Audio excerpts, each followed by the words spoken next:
गोरखपुर की जनता राप्ती नदी में जो गरीब आवाम की बेबसी और लाचारी और उनके भाई बहन बेटे की लाशें जो बह रही थी वो उसको याद रखेंगी और एक अच्छा फैसला लेंगी योगी आदित्यनाथ के खिलाफ। तो हम लोग वर्चुअल रैलीज भी करेंगे और जो भी मॉडर्न टेक्नोलॉजी के जो टूल्स हमारे पास हैं उसको इस्तेमाल करेंगे इलेक्शन कमीशन के रूल्स और गाइडलाइंस को देखते हुए। सवाल ये पैदा होता है कि 2014 में, 17 में, 19 में क्यों उत्तर प्रदेश में बीजेपी जीती। इनको अपनी शिकस्त नज़र आ रही है। इनके पास खुद आइडियोलॉजिकली और इंटेलेक्चुअली कैपेसिटी नहीं है बीजेपी को हराने की, तो इसीलिए मजलिस पर इल्ज़ाम लगाते हैं।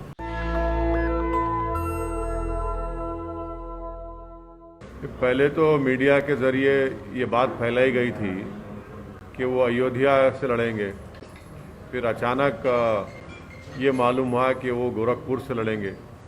तो मुझे उम्मीद है कि गोरखपुर के जनता जिस तरह कोविड के सेकेंड वेव में योगी सरकार बिल्कुल गायब नज़र आई थी और उत्तर प्रदेश की जनता को उनके हाल पर छोड़ दिया था, जिस तरीके से गंगा के पानी के ऊपर हज़ारों लाखों लोगों की लाशें तीर रही थी, वैसे ही गोरखपुर में राप्ती नदी में कई लाशें बह रही थी। तो मुझे उम्मीद है कि गोरखपुर की जनता राप्ती नदी में जो गरीब आवाम की बेबसी और लाचारी और उनकी मौत और उनके भाई बहन बेटे की लाशें जो बह रही थी वो उसको याद रखेंगी और एक अच्छा फैसला लेंगी योगी आदित्यनाथ के खिलाफ। इलेक्शन जो लड़ा जाता है वो डेमोक्रेसी का एक उसूल है और उसके ऊपर लड़ा जाता है। तो डर किसी से डरा नहीं जाता, कैंडिडेट खड़ा किए जाएंगे और जनता फैसला करेगी।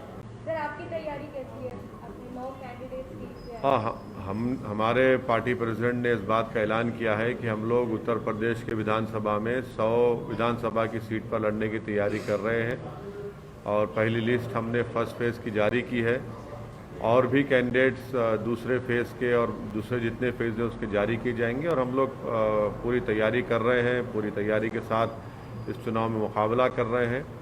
और जाहिर है कि इलेक्शन कमीशन के गाइडलाइंस को फॉलो करते हुए, क्योंकि फिज़िकल रैलीज अलाउ नहीं कर रहे हैं, तो हम लोग वर्चुअल रैलीज भी करेंगे और जो भी मॉडर्न टेक्नोलॉजी के जो टूल्स हमारे पास हैं उसको इस्तेमाल करेंगे इलेक्शन कमीशन के रूल्स और गाइडलाइंस को देखते हुए।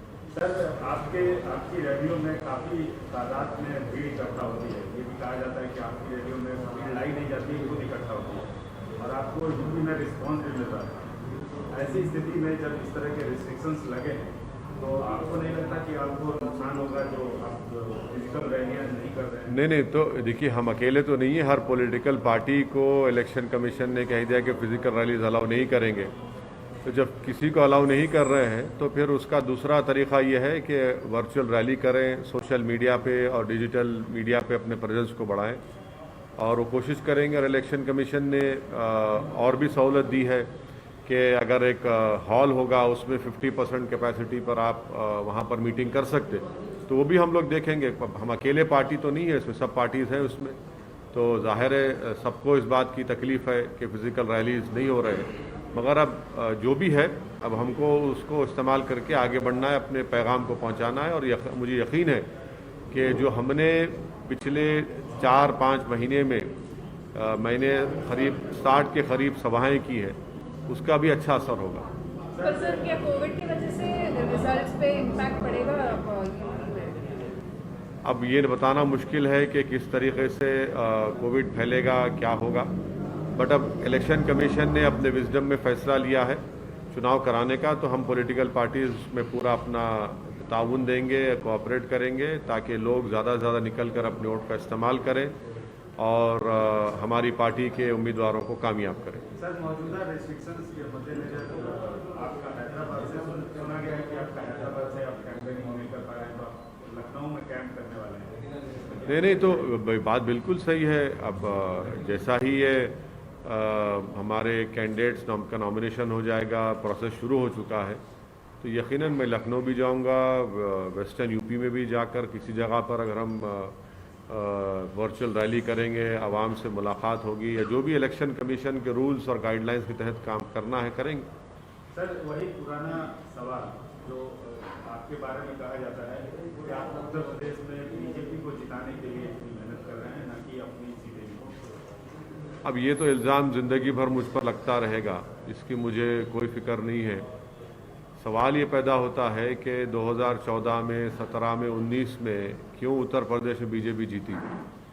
मेरे इस सवाल का जवाब कोई नहीं दे पा रहा है।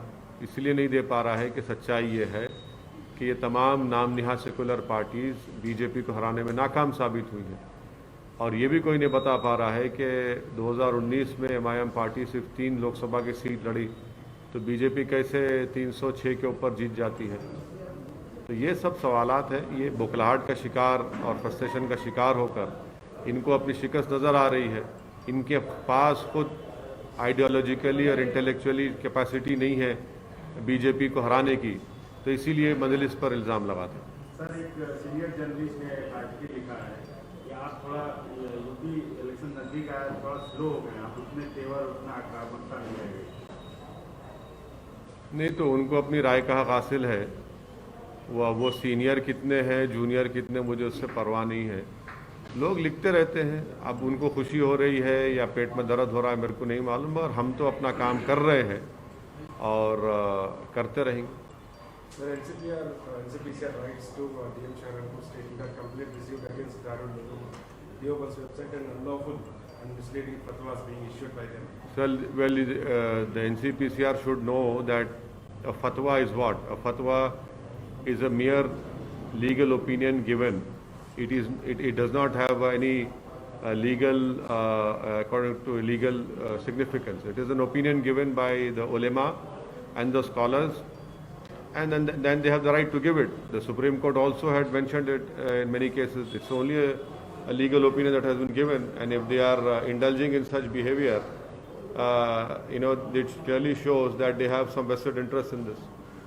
सर, इमरान मसूद जो कांग्रेस छोड़ के एसपी की तरफ गए पर उनको वहाँ पे भी टिकट नहीं मिली, तो क्या MIM उनसे बातचीत कर रहे हैं इमरान मसूद से?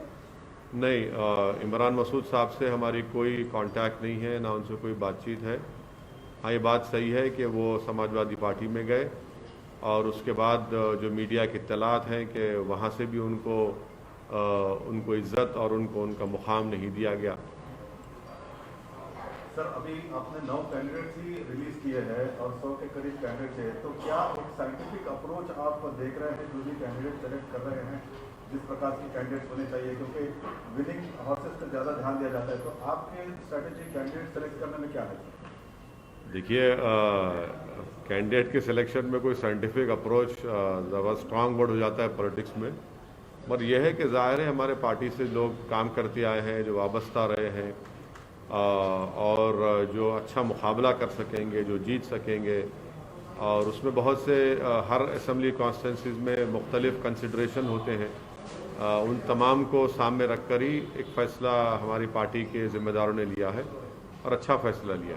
Sir, all India Muslim personal law board ने आपको लेटर लिखा sir? All India Muslim personal law board ने लिखा मुझे लेटर, वो गलत बात है। All India Muslim personal law board का कॉन्स्टिट्यूशन क्लियर है, वो पॉलिटिक्स में इन्वॉल्व नहीं होता। तो आपको ये बात समझने की ज़रूरत है, कई मरतबा हम ये कह चुके हैं कि पर्सनल लॉ बोर्ड सियासत से, अमली सियासत से उसका कोई ताल्लुक़ नहीं है, ना वो उनका पोजीशन है। सर, कांग्रेस चीफ पंजाब के कांग्रेस चीफ पूरे non rule BJP states governments minister से मुलाकात कर रहे हैं एलॉन मस्क के जो कंपनी सेटअप के ट्वीट के ऊपर, और पहला इनिशिएटिव यहीं से लिया गया, KTR ने किया था। आप इस पर क्या? मैं वेलकम करता हूं जनाब KT रामाराव साहब ने जो टेस्ला कंपनी को दावत दी तेलंगाना में आने की, यहाँ पर उन्होंने फैक्ट्री खोलने की, और स्टेट गवर्नमेंट ने ये कहा है कि वो हर तरह से सहूलतें देंगी, हर तरह से उनको मदद करेगी ताकि टेस्ला की फैक्ट्री भारत में तेलंगाना में शुरू हो। मैं वेलकम करता हूं KTR के स्टेटमेंट का। उम्मीद करते हैं कि टेस्ला अगर भारत में अपनी फैक्ट्री को कायम करेगा तो तेलंगाना एक प्रोग्रेसिव स्टेट है जहां पर सबसे बड़ा एक इन्वेस्टमेंट डेस्टिनेशन बना हुआ है और इंफ्रास्ट्रक्चर और हर एतबार से बेहतरीन जगह है। उम्मीद करते हैं कि जो उन्होंने वेलकम किया है वो एक हकीकी रूप अख्तियार करे तेलंगाना में टेस्ला आकर। सर, उनका डिमांड्स डिफरेंट है और ये स्टेट्स मिलकर पॉलिटिक्स करना नहीं बोल रहे सेंटर के खिलाफ, तो जो भी डिसीजन लिया जाए मिलजुल के सिर्फ नॉन बीजेपी रूल स्टेट्स ही उनको इनवाइट कर रहे हैं। तो बीजेपी रूल स्टेट भी इनवाइट करिए, कौन रोक रहा है उनको? कौन रोक रहा है भाई? टेस्ला आना चाहिए ना इंडिया में, क्यों नहीं? बुरी बात क्या है आने में? क्या सिर्फ चीन से इंपोर्ट बढ़ते रहेगा क्या भारत का? इतना ट्रेड डेफिसिट पैदा हो चुका है कि हिस्टोरिकली एक हिस्टोरिक हो गया है, तो सबसे ज़्यादा इंपोर्ट चीन से हो रहा है। तो क्यों नहीं टेस्ला आने में क्या है? जब गवर्नमेंट बोल रही है कि इलेक्ट्रिक व्हीकल्स की प्रमोट करेंगे, पॉलिसी बनाए हैं, तो यकीनन कोशिश करनी चाहिए। Anything on alliance? Are you looking for smaller parties to align with? Only time will tell, but as of now we are completely geared and ready to fight the election. If it happens, we'll let you know. Sir anything on Malegaon? Nothing. It is now the ball is in NIA court. It is the NIA's duty to do justice to the people who have died in that bomb blast. The NIA should ensure that the victims and their family get a closure, and the closure can only happen when the accused are convicted by the courts of law, and that can only happen if NIA does their work with due diligence, with all the honesty and with fairness. Otherwise, I fear that what happened in Makkah Masjid bomb blast case, what happened in Khaja Ajmeri bomb blast case, what happened in Samjhota bomb blast case, where there has been no justice has been done. We do not want the same fate to happen in this Malegaon bomb blast case. National Dastak की आपसे गुजारिश है कि अगर इसको बचाना चाहते हैं तो नेशनल दस्तक को सब्सक्राइब करने के लिए रेड कलर के सब्सक्राइब बटन को दबाएं, फिर बेल आइकन की घंटी दबाएं। नेशनल दस्तक को बचाने के लिए बहुत जरूरी है कि हर खबर को शेयर करें, लाइक करें, कमेंट जरूर करें।